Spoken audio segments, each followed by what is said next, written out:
राष्ट्रीय आयुर्वेद संस्थान को श्री निर्मल पिपाड़ा जी के परिवार के द्वारा उनकी पत्नी का स्वर्गवास पिछले कल हुआ था, उसका देहदान आज किया गया है। ये संस्थान के लिए 36वां देहदान है और जैन सोशल ग्रुप के माध्यम से ये देहदान किया गया है और आज संयोगवश जैन सोशल ग्रुप के द्वारा ये जयपुर के अंदर 300वां देहदान है। मैं निर्मल पिपाड़ा जी के परिवार का और जैन सोशल ग्रुप के पूरा धन्यवाद देता हूं कि उनके प्रेरणा से हमारे संस्थान को खूब देहदान होता है और जिसके कारण हमारे जो भावी चिकित्सक हैं, हमारे जो छात्र हैं, उनको बहुत अच्छा ज्ञान जो है उसे अपने शरीर के बारे में मिलता है ताकि वो आगे जाकर के एक बड़े अच्छे चिकित्सक, बड़े अच्छे अनुसंधानकर्ता करें और समाज की और रोगियों की सेवा करें। इसके लिए ये जो दान दिया जाता है, देह का दान दिया जाता है, ये बहुत ही महत्वपूर्ण है। मैं निर्मल जी के परिवार की शोक संतप्त घड़ी में उनके साथ और पूरा संस्थान उनके साथ खड़ा है, शोक संदेश भी देता हूँ और उनका बहुत बहुत धन्यवाद करता हूँ इस देहदान को इस संस्थान के लिए करने के। तो मेडिकल शिक्षा और शोध के लिए देहदान कितना है? जी, मेडिकल शिक्षा और शोध के लिए देहदान कितना अहम है? बहुत अहम है क्योंकि मेडिकल में हमारे शरीर की जानकारी होना बहुत जरूरी है और शरीर की जानकारी सिर्फ किताबों में फोटो देखने से नहीं हो सकती है। इसमें जो वास्तविक हमारा शरीर है उसको जानना, उसको पहचानना, उसके अंदर के जो संरचनाएं हैं, अंदर जो ऑर्गन्स हैं, अंदर और जो कुछ भी है अंदर, उसको देखना बहुत जरूरी है। और ये जो देहदान होता है, जो जिसके ऊपर बच्चे डायसेक्शन करते हैं, रिसर्च करते हैं, उससे उनका ज्ञानवर्धन होता है, तभी जा करके वो बीमारियों को समझ सकते हैं और बीमारियों की चिकित्सा कर सकते हैं। आप जनता को क्या संदेश देना चाहिए कि वो आगे बढ़कर इस काम को करें? जी देखिए, जब किसी परिवार में कहीं किसी की मृत्यु होती है तो निश्चित रूप से एक भावनाएं उस परिवार के साथ जुड़ी होती हैं, उस व्यक्ति के साथ जुड़ी होती हैं और साथ में हमारे जो धार्मिक रीति रिवाज हैं वो भी एक बहुत अहम पहलू है।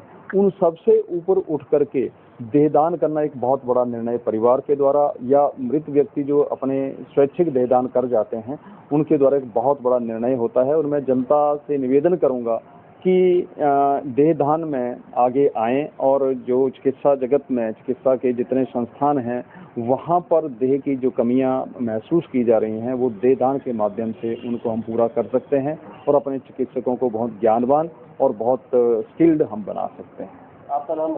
मेरा प्रोफेसर संजीव शर्मा, मैं कुलपति हूँ, राष्ट्रीय आयुर्वेद संस्थान जयपुर।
रियल बोटी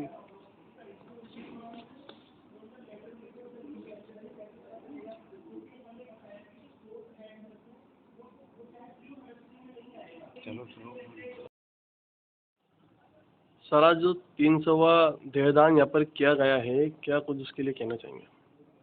देखिए, चिकित्सा के क्षेत्र में जो मानव देह होती है ये प्रथम गुरु माना गया है। चिकित्सा के अंदर जो विद्यार्थी पढ़ते हैं अगर उनको मानव देह नहीं प्राप्त होती है तो वो शिक्षा उस लेवल की नहीं हो पाती, क्योंकि कर्माभ्यास के बिना कोई भी विद्यार्थी अच्छा चिकित्सक नहीं बन पाता। जब तक शरीर के अंदर कौन सा अंग कहाँ स्थित है, उसकी रचना क्या है, उसके बारे में नहीं जानेगा, तब तक वो अच्छा विद्यार्थी चिकित्सक नहीं बन सकता। तो मानव देह की बहुत सख्त आवश्यकता रहती है मेडिकल संस्थानों को। राष्ट्रीय आयुर्वेद संस्थान को ये 36वां देह प्राप्त हुआ है आगे जैन सोशल ग्रुप के द्वारा। हम उनके बहुत बहुत आभारी हैं। सर स्टूडेंटों को क्या कुछ अहम इसमें सफलता मिलती है ऐसा ध्यान होने के बाद में? देखिए, हमारे शरीर के अंदर जितने भी अंग हैं, जितने भी प्रत्यंग हैं, जितने भी शरीर के अंदर अस्थियां हैं, जितने भी लिगामेंट्स हैं, अगर उनके बारे में जानना है तो मानव देह की आवश्यकता होती है।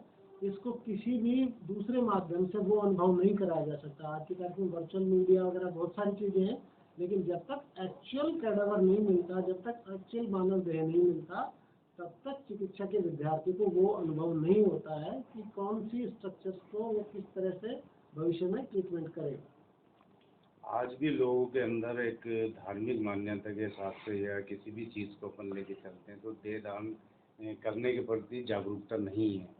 तो आप सामाजिक लोगों के लिए क्या संदेश देना चाहिए कि देह दान के लिए आगे आना चाहिए? देखिए, इससे बड़ा कोई उपकार नहीं हो सकता कि आपने जीते जी इस देह का खूब समाज के लिए उपयोग किया होगा, लेकिन मरने के उपरांत भी अगर ये समाज के लिए काम आ सके, इससे बड़ा कोई दान हो नहीं सकता। क्योंकि जिन देह का आप दान करेंगे उससे बहुत सारे विद्यार्थी अपना अनुसंधान कार्य करेंगे, जिससे भविष्य में होने वाली बीमारियों के प्रति समाज की एक सुरक्षा होगी। तो मैं ये मानता हूँ कि आप जो देह का दान करेंगे उससे समाज की एक प्रत्यक्ष और परोक्ष रूप से, दोनों रूप से सेवा होगी। इसलिए मैं समाज के सभी सज्जनों से ये आग्रह करता हूँ कि इस देह दान से संबंधित यदि आपको कोई भी ऐसा मिथक हो आपके दिमाग में, तो राष्ट्रीय आयुर्वेद संस्थान में आप पधारें, हम आपकी शंका